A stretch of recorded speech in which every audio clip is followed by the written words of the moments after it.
Comment on va faire? On va avoir toute une série de scénarios sur lesquels on va chercher à identifier ces comportements frauduleux.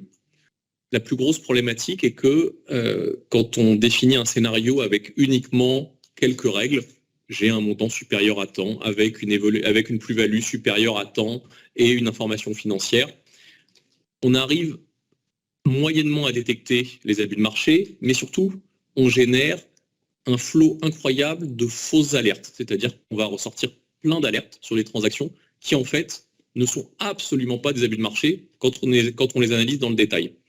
Et c'est là où on a, nous, une approche singulière.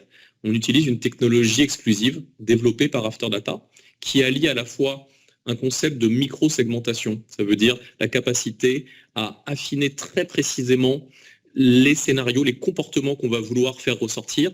Et on va allier ça avec du machine learning, c'est-à-dire une technologie basée sur de l'intelligence artificielle qui va tenir compte des habitudes des investisseurs. Est-ce que cet investisseur investit fréquemment un montant supérieur à 50 000 euros? Est-ce qu'il investit fréquemment sur cette typologie d'instruments, sur ce type de place, de façon à faire ressortir des opérations atypiques? Une opération, que ce soit un ordre ou une exécution, qui sort réellement des habitudes, et ça va augmenter le niveau de risque et donc générer des alertes. La finalité de tout ça, c'est générer le plus grand nombre d'alertes sur des abus de marché qui vont être considérés comme avérés par l'analyste, mais tout en limitant absolument drastiquement le nombre de fausses alertes. Et ceux d'entre vous qui travaillent dans ce secteur savent que les fausses alertes, c'est vraiment ce qui pourrit la vie des analystes aujourd'hui. Effectivement, alors on a du coup beaucoup discuté avec Afterdata pour définir quels sont les besoins.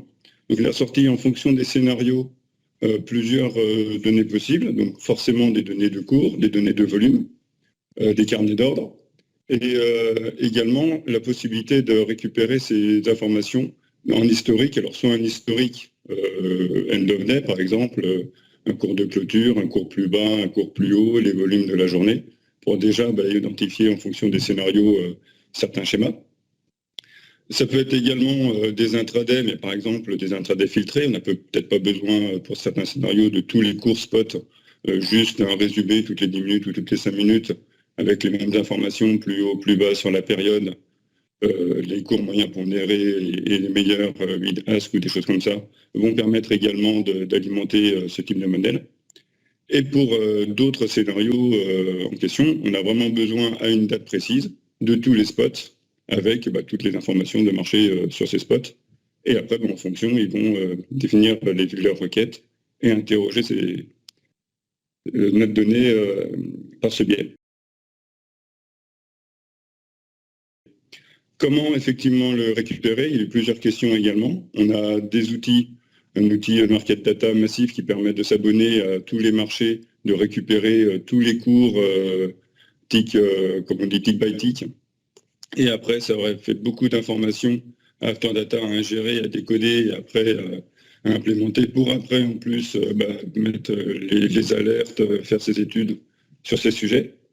Il y avait aussi la possibilité de récupérer des fichiers plats, du coup par différents autres produits, de mettre un fichier d'entrée où ils auraient tous les titres sur lesquels ils voulaient faire une étude et de récupérer la donnée historique ou autre, mais on avait des limites avec la partie intraday, et également la nécessité pour certains produits de passer par un intégrateur et autres aurait été peut-être moins souple pour alimenter directement un logiciel. Donc on est vite passé sur une idée plutôt d'API, avec notre solution API-ID, qui du coup permet cette souplesse déjà d'alimenter des logiciels. C'est souvent utilisé pour alimenter des sites de bourse ou des intranets avec des informations financières sur différents établissements. Et donc l'idée, c'était avec cette API qui fonctionnait avec un système de requête-réponse, une API REST, de pouvoir interroger en fonction des besoins clients. Il y avait la possibilité en plus de gérer les logins et les différentes informations demandées par un client d'Alterdata qui ne seraient pas les mêmes que pour un autre ou certains autres accords de marché, qui permet donc du coup de gérer tout ça avec le même système, une souplesse, je demande une requête.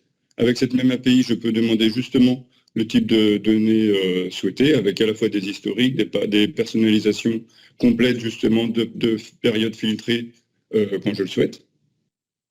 Et donc, en plus, c'était plutôt facile à intégrer par rapport aux autres solutions. Donc, ça a permis d'avoir une souplesse et d'alimenter en automatique les solutions d'Alterdata.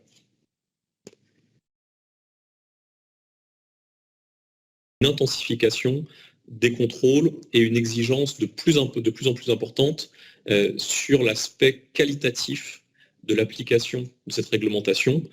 Et aujourd'hui, on l'a vu lors des contrôles spot de l'AMF, les contrôles ne portent plus uniquement sur des abus de marché détectés par le régulateur pour lequel on cherche à vérifier si l'établissement financier par lequel est passé cet ordre avait bien fait un store, une déclaration de soupçon.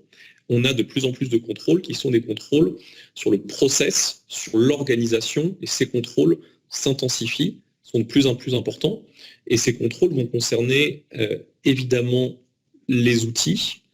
Et quand on dit outils, c'est outils au sens large. Ça veut dire la capacité à détecter grâce à des outils, la capacité à historiser les pistes d'audit, la capacité à présenter une piste d'audit consolidée dont on a la garantie qu'elle a été réalisée dans les temps par des personnes qualifiées, compétentes.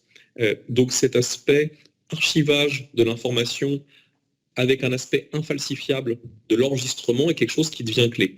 Les process, l'analyse des process, évidemment, dépasse les outils largement et va également intégrer l'organisation humaine, à la fois sur le volume de ressources, sur leurs compétences, sur leur encadrement et sur les reportings qui sont réalisés. Mais ce qu'on voit, c'est vraiment de plus en plus une volonté du régulateur de ne pas regarder que le résultat, mais de regarder aussi les moyens qui sont mis en œuvre et les moyens en termes d'organisation. Malheureusement, pour les sociétés de gestion spécialisées ou de taille intermédiaire, sont les mêmes que pour les grands groupes. C'est-à-dire qu'on est toujours sur une obligation de détection du plus grand nombre d'abus de marché et sur des contraintes extrêmement fortes sur la capacité de restituer l'analyse qui a été effectuée.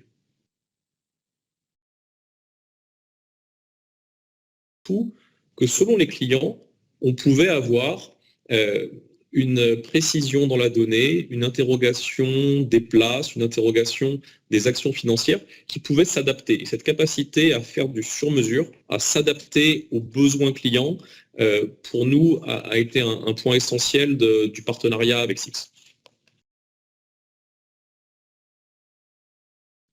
Ce qu'on sait, c'est que l'AMF en France a été le premier acteur à utiliser le machine learning à grande échelle, puisque l'AMF communique publiquement sur ses projets et sur les outils et les technologies qu'elle utilise.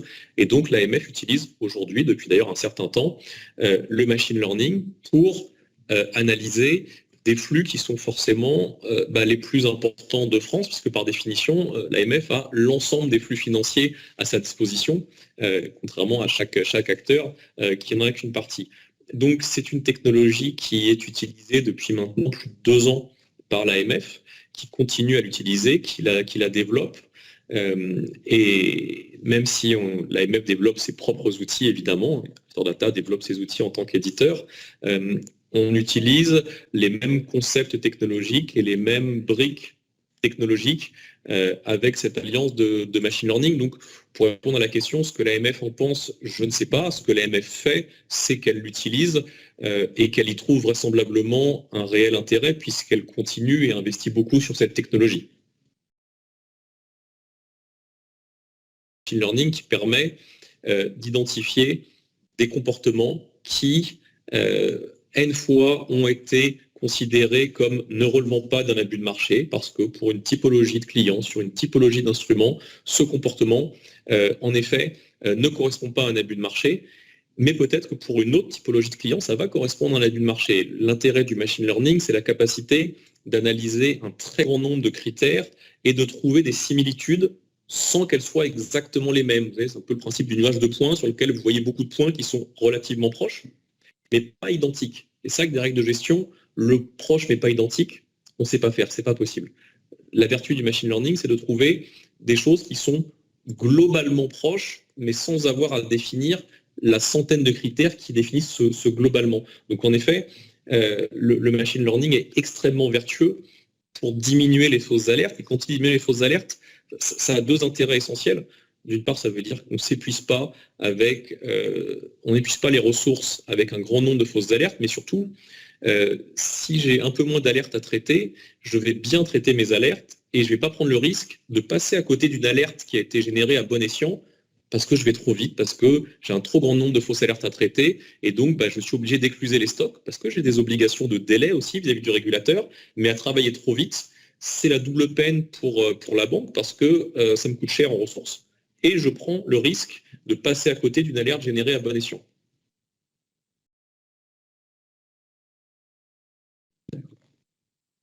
Et juste pour compléter un tout petit peu, ces bénéfices, on va les voir dans le cas de grands groupes, de grands groupes qui ont des très gros volumes et qui ne peuvent pas se permettre de faire de l'approximation quand on travaille avec des brokers ou des salles de marché.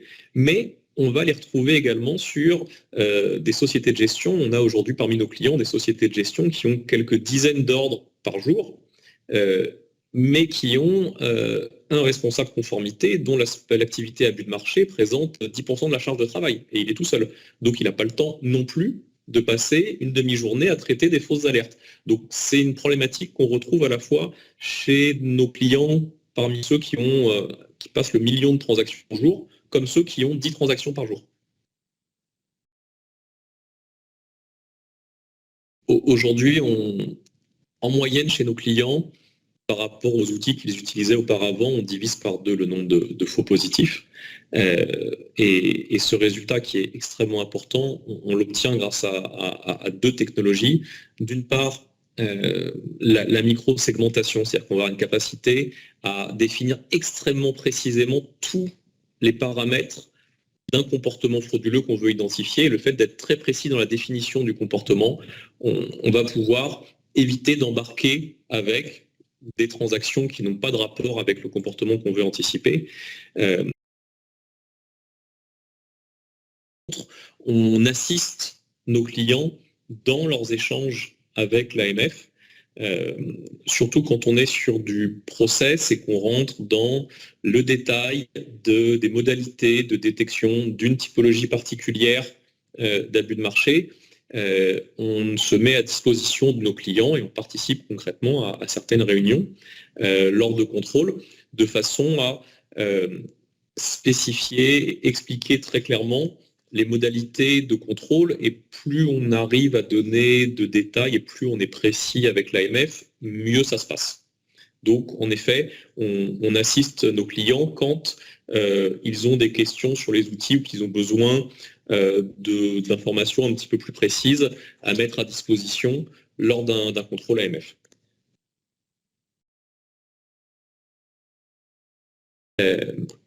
Donc, est-ce que c'est simple à ajouter?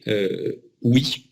Oui, c'est simple parce que, contrairement à beaucoup d'outils traditionnels, nous n'avons aucun prérequis technique. Ça veut dire qu'on ne dit pas à nos clients, il faut nous préparer un fichier avec tel type de colonne, tel type d'échange technique. On a besoin uniquement de 2 choses, les ordres, les exécutions, fournis au format du client. Ça peut être 1 fichier, 2 fichiers, 5 fichiers, peu importe. On va récupérer ces fichiers une fois par jour. Et à partir de là, on se débrouille pour le reste. On va récupérer des données de market data de SIX, on va récupérer des news financières, on va récupérer toutes les informations dont on a besoin. Et donc en termes d'intégration informatique, la solution est une solution qui, par défaut, est en mode SaaS, donc hébergée sur nos serveurs, en France, avec tous les niveaux de sécurité qui font qu'on travaille aujourd'hui avec la Société Générale, avec la Banque Postale, donc des gens qui ont beaucoup de contraintes. Mais pour le service informatique, la seule contrainte, c'est paramétrer un export quotidien de fichiers avec ordre et exécution. Donc c'est très très léger. Et les autres données, on va parler de news financières, on va parler de données qui émanent de l'analyse des réseaux sociaux pour avoir des informations, pour voir si on a tout d'un coup des bulles de commentaires négatives ou positives. Et puis on va travailler sur des données qui proviennent de chez nos clients. On a besoin des ordres et des exécutions, et ça évidemment, seuls nos clients peuvent nous les fournir, mais on va les intégrer, quel que soit leur format, quel que soit le nombre de fichiers, sans aucune contrainte technique côté client. Et ça fait partie aussi de notre singularité. Ça veut dire qu'on va prendre en charge la vérification, la validation de la cohérence des données clients, de façon à nouveau à être certain qu'on va intégrer des données qui sont absolument parfaites dans le modèle.